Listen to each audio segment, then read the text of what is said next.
The cream of the crop! Nobody does it better. Why did Aokiji join the Blackbeard pirates? For a very long time, it was rumored that he was allied with them, but we weren't sure to what capacity. But after the kidnapping of Pudding alongside Van Augur, it is confirmed he's officially with them. Although, again, we're not sure to what extent. With someone as powerful as he is, he could essentially be one of the 10 Titanic captains, but that would change quite a lot about the story and the final battle between the Blackbeard pirates and the Straw Hats. Now let's address the elephant in the room. I don't think anyone actually believes that Aokiji is genuinely with the Blackbeard pirates, but instead has his own ulterior motive. But the question still remains, why did he end up joining the Blackbeard pirates instead of other crews like Kaido, Big Mom, or even Shanks? And well, we're gonna figure that out today. But of course, if you want to be as cool as Aokiji, don't forget to like, share, subscribe, and click the bell icon to stay notified for more videos like this. I would greatly appreciate it, but without further ado, let's talk about the coolest guy in the world, Aokiji. There's gonna be a lot of ice puns in this video, unintentionally and intentionally. Now, the main reason many of us believe Aokiji is not really with Blackbeard is because it would go against everything about his character and what we know about him thus far. That, and plus he literally tells Smoker in Punk Hazard that he's still the same guy. Even going so far as warning Akainu about what's about to go down with Doflamingo, the same guy that he fought for 10 days and lost a leg to, with Doflamingo even saying that Aokiji looks like a man on a mission. But how did Aokiji end up joining the Blackbeard pirates? Well, it all started after the battle between him and Akainu to declare who will be the next fleet admiral, after Sengoku nominated Aokiji, but other people within the organization wanted Akainu, and obviously Kuzan did not want this to happen considering just how extreme Akainu is and that these two characters just can't get along. These two are very different but have the same end goal, and that is to preserve the balance of the world and deliver justice, as evident by the Ohara incident where Akainu went to extremes, killing every survivor of Ohara, including that boat, where Aokiji kind of took some liberties and let one of them survive, which was Nico Robin. Technically, Jaguar D. Sol survived, but we're not sure if that's because of Aokiji himself or the fire from the Ohara incident. The thing with Aokiji is he's a little bit of a gray area character where he'll do whatever it takes to get the job done, but he is kind of soft and overall a pretty good person. As seen with his first encounter with the Straw Hats where he froze both Robin and Luffy, but kind of gave them a little bit of a chance to survive because he owed Luffy's grandfather a debt and because of his relationship with Robin, but also at the same time, if they ended up dying, it is what it is. And actively calling Robin and Luffy major threats to the world government in the future, and even in Marineford actively went to try to kill Luffy multiple times, believing he'd be a major threat, which he ended up being right, making him a lot more competent than the actual world government, but that's a discussion for another time.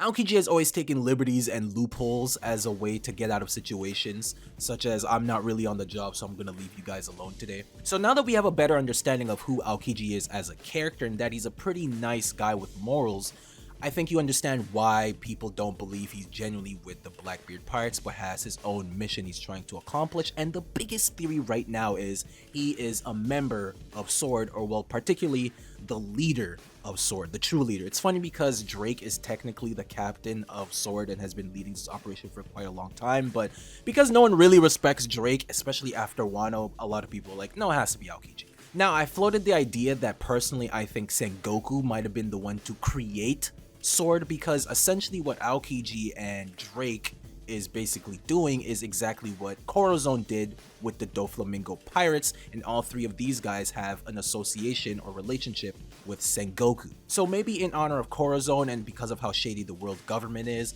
SWORD was created, and because Aokiji knows the little darkness of the world government after the Ohara incident, it would make a lot of sense why he would join or even lead this group. And the reason he joined the Blackbeard pirates is simply because he realized that Teach is the biggest threat to the government and the world at large, similar to how he views Robin and Luffy and why he was so adamant on taking them out. which makes a lot of sense because again, he really believes in justice and is way more competent than the guys heading the world government. And it makes sense why out of all the emperors, he went with Blackbeard, because this guy somehow managed to eat 2 devil fruits, live, and even infiltrated Impel Down, releasing some of the most notorious and dangerous criminals in history. So of course he's keeping an eye on Blackbeard, learning more about him and his true end goals. And like I mentioned earlier, Aokiji will deliver justice by any means necessary, even doing things he normally doesn't want to do, like killing his best friend Saul and kidnapping Charlotte Pudding, giving Blackbeard a leg up in this race of becoming Pirate King. Aokiji does not want to do these things, but he knows he has to, all in hopes for the bigger picture. But despite his loyalty to justice and the Marines, even Aokiji knows that the world government aren't the end-all be-all, as he mentioned to Smoker, even telling him that his eyes have opened ever since leaving, as he's been able to see things from a different perspective. Which makes sense, he's been with the Marines for over 2 decades, and thus he's finally understanding just how corrupt the world government is from the eyes of the pirates visiting different islands. And the only reason he did what he did on Ohara is simply because of ignorance. He had no idea why he was even there, he was just given orders. In fact, he barely even knows Robin. The only reason he protects her is because of the last wish of his best friend. From his perspective, he just thought his best friend Saul was going nuts, not actually knowing the truth. Maybe he does now after leaving the Marines, which leads us to today, where we find out that Saul survived Ohara and is currently in hiding, most likely in Elbaf, and maybe even being the man marked by flame, which many pirates are searching for in order to find the last poneglyph. And because Blackbeard is looking for it as well, this will eventually lead to Aokiji reuniting with his former best friend, hopefully shining some more light on how the world is and giving some closure to Aokiji. Maybe Robin would tell him that Saul is still alive, and this information would most definitely change Aokiji's character. But his kidnapping of Pudding has also made him a target to the Big Mom family, as well as Capone, as Lola and Chiffon have a close relationship with Pudding, and of course the Straw Hat's main cook, Sanji. And if he genuinely is with the Blackbeard Pirates and one of the 10 Titanic captains, he will most likely end up fighting Sanji, as what he did with the Pudding is unforgivable. But that entirely depends how long Aokiji is gonna keep up his cover, and honestly I don't see him keeping it for that long, eventually betraying Blackbeard before the fights with the Straw Hats begin. But that's not the only interesting development that has currently happened, as Kobe has been captured by Blackbeard, and we know he is a member of Sword, and if Aokiji is also a member, that would make things a lot more complicated and could end up blowing his cover. But obviously I do think Aokiji will end up saving Kobe and helping him out, but also Law is currently fighting with Blackbeard. I don't see him dying anytime soon, so he'll probably be captured as well, or maybe even saved by Aokiji. I floated the idea that Kuzan would be the next fleet admiral once the series is over, as he would be the perfect candidate once Akainu has been overthrown, because he has more of a moral compass than that of Akainu, who is an extremist. But now that he's no longer viewing the world in rose-tinted glasses and seeing it from both sides, he has a better idea of how the world truly is. And I agree with Sengoku, he would be the perfect person to lead the Marines into a new age. But because his worldviews have kind of changed recently, and he idolized Garp, the person who saved him when he was younger, and continuously denied promotions, and even Aokiji thought that was cool and wanted to be like him, I wouldn't be surprised if he actually denied a position of Fleet Admiral come the end of the series, and maybe even nominated someone like Kobe, who he believes might be more deserving, or maybe even Smoker.